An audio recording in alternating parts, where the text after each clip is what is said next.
A news update sponsored by ProSkill Hub. Get your dream job.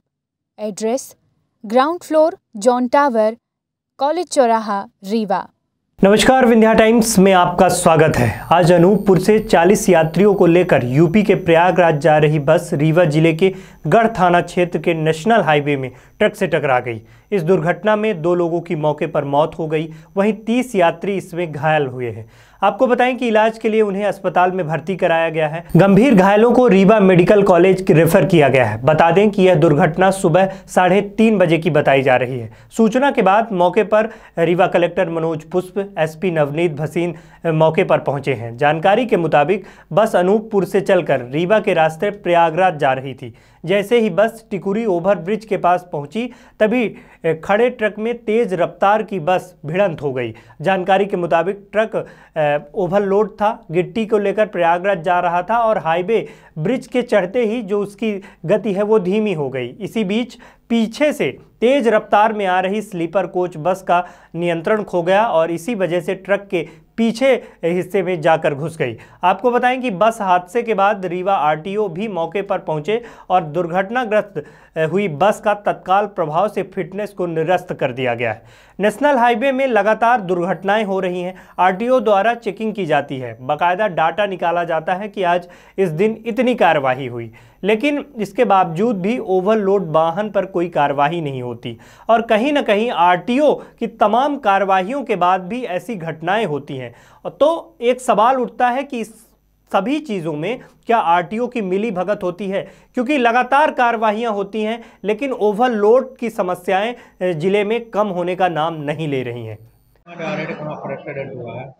बस जा रही थी इधर अनूपपुर तरफ से प्रयागराज। एक्सीडेंट करीब 3:45 सुबह गंगेव के पास हुआ था। ट्रक आगे लगा था, पीछे बस उसी में जाके घुस गई। बस कलेंकर या गिट्टी लोड था उसमें, बस के अंदर पूरा आ गया। उसमें जो है 2-3 लोग मतलब मृतक हो चुके हैं, 15-20 गंभीर घायल हैं। उसमें मैं भी था, प्रयागराज जा रहा था। मेरी भी राइट साइड की पूरी पत्तियां जो है क्रैक हो गई हैं, वही बहुत दर्द कर रही हैं और ये सर में भी चोट लगी, टांके लगे हुए हैं। तकरीबन कितने लोग बस में सवार रहे होंगे? लगभग 40 के आसपास, 40-45। आशुतोष मिश्रा। किसकी लापरवाही मानते हैं? क्या बस नहीं चल रही थी? बस के लापरवाही पूरी ड्राइवर की थी, वो सो गया था हमको लगता है, और स्पीड भी बहुत बस थी, सीधे घुसेड़ दिया। जितनी भी कहा जाए मतलब पूरा लापरवाह चालक के ऊपर है। कहाँ से कहाँ बस जा रही थी? लोगों की मौत कितनी घायल?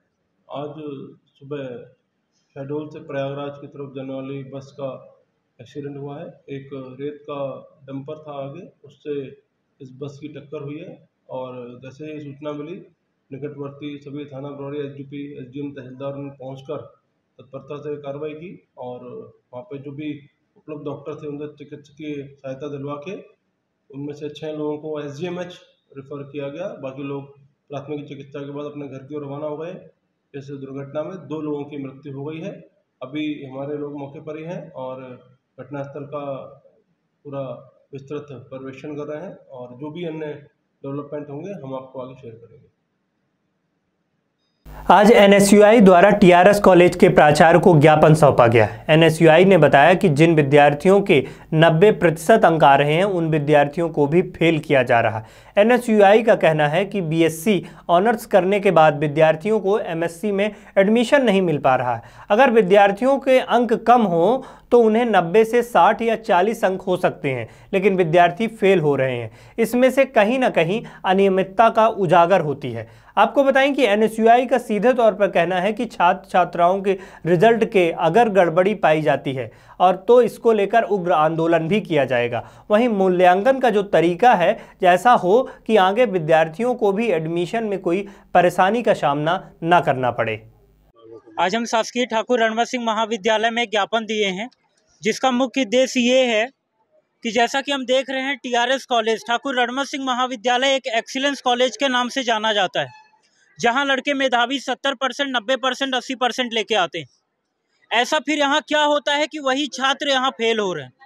जो छात्र 90% लेके आ रहा है वो 60 पा सकता है, 50 पा सकता है, 33 पा सकता है। 33 के नीचे वो कैसे पा रहा है? जो लड़का यहाँ से BSc ऑनर्स करके निकल रहा है उसे MSc में एडमिशन नहीं मिल रहा है। ये कहाँ का न्याय? क्या लगता है आपको, मूल्यांकन में कुछ त्रुटि हो रही है या फिर? मेरा ये कहना है कि 10 लड़के नहीं पढ़ सकते, 15 नहीं पढ़ सकते। क्या 3000 में से जिस संख्या में, जिस प्रतिशत में छात्र एवं छात्राएं फेल हो रही, क्या वो उचित है? क्या मांगी है आपने, इससे क्या चाहिए? हमारी मांगे थी कि कक्षाएं नियमित हो।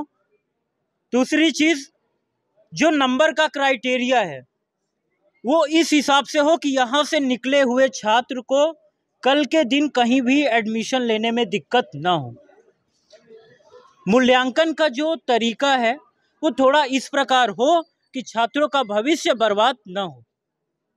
क्या मानते हैं, आपके बच्चे पढ़ाई करते फिर भी मूल्यांकन में उनके नंबर घटाए जा रहे हैं? ये मैं आपको पहले ही बता चुका कि जिस प्रकार हम देख रहे हैं 10 छात्र नहीं पढ़ते, 15 नहीं पढ़ते, जिस प्रतिशत में यहाँ लड़के फेल हो रहे हैं, क्या हम ये कह सकते हैं कि सभी नहीं पढ़ते?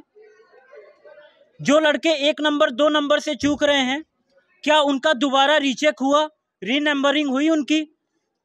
कौन जिम्मेदारी लेगा इसकी? A news update sponsored by ProSkill Hub. Get your dream job. Address: ground floor, John Tower, College Choraha, Rewa.